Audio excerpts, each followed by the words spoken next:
Good morning, Standard 10. Today's class, we are going to start with the national movement, the Mahatma Gandhi in the national movement. And in this particular topic, we are going to study about the civil disobedience movement. Okay, you already have studied about the non-cooperation movement. In this, we are going to study about the causes leading to civil disobedience movement, progress of the civil disobedience movement, and the terms of the Gandhi-Irwin Pact. Now, what was the reason? What were the causes which led to the civil disobedience movement? The first was failure and boycott of Simon Commission. Failure and boycott of Simon Commission.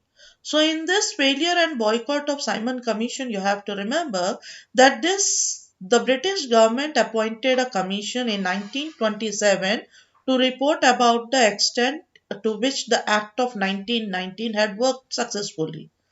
Okay, and do some constitutional reform. Okay, take some step. So this commission was known as Simon Commission because Sir Simon was the chairman. He was the chairman of this commission. So this commission was also known as Simon Commission. So people of India, they boycotted this Simon Commission. When it arrived in India in 1928, they observed strike, welcomed this Simon Commission with a black flag and the slogan, Simon, go back. But what was the reason that this commission was boycotted? Here, the commission was boycotted because all its members were English and there was no Indian member in it. All the members were English and no Indian member in it, so this commission was boycotted. And Lala Lajpat Rai led the demonstration against the commission at Lahore, and police lathi charged the procession. As a result, Lala Lajpat Rai was fatally wounded. So this you have to remember the failure and boycott of Simon Commission. The second cause led to the civil disobedience movement was Lahore Session of Congress demand for Purna Swaraj. So here, Lahore Session 1929, the Congress held at Lahore under the president of Pandit Jawaharlal Nehru, where Pandit Jawaharlal Nehru said for complete independence or Purna Swaraj and declare as the goal of the Congress. So in 1930, 26 January 1930, that day was observed as a Purna Swaraj Day, and after that, every year it was observed as a Purna Swaraj Day throughout the country with a great enthusiasm. So, these two were the causes leading to the civil disobedience movement. Progress of the civil disobedience movement, you have to know Dundee March, which took place March 12, 1930. 1930 to March 12th, Dundee March took place. Now, here, what is this Dundee March?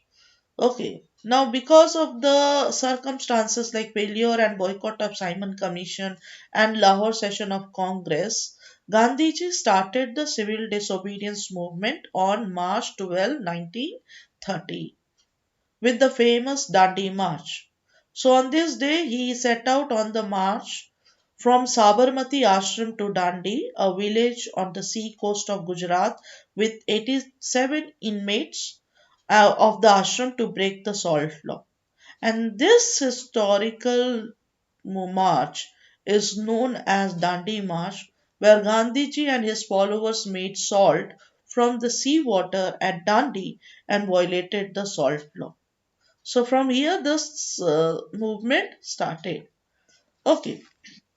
Now the next, the first round table conference took place, but this first round table conference was a failure because no member from Indian National Congress attended the first round table congress. There were members of the other Indians, but no member of Indian National Congress who attended. So that's the reason first round table conference failed.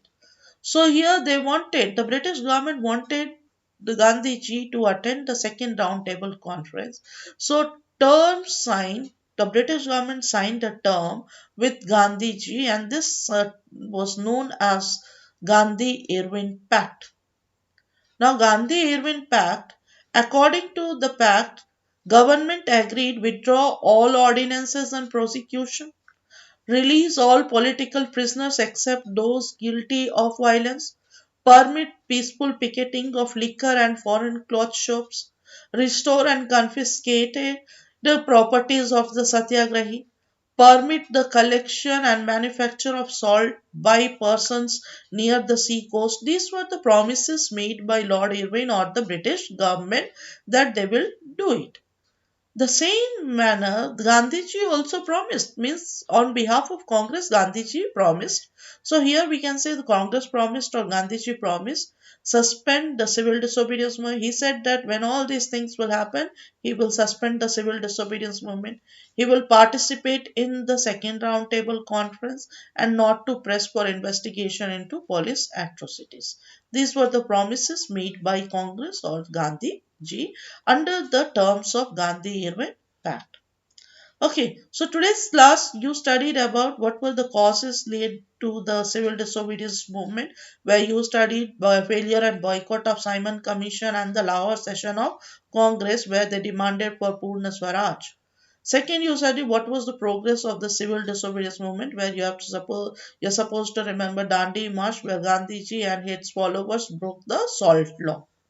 Terms of Gandhi-Irwin Pact, so many terms, so many promises were made by the British government that they will withdraw all ordinances and prosecution, release all political prisoners, then permit peaceful picketing of liquor and foreign cloth shop, restore the confiscated properties of Satyagrahi and permit the collection and manufacture of salt by persons near the sea coast.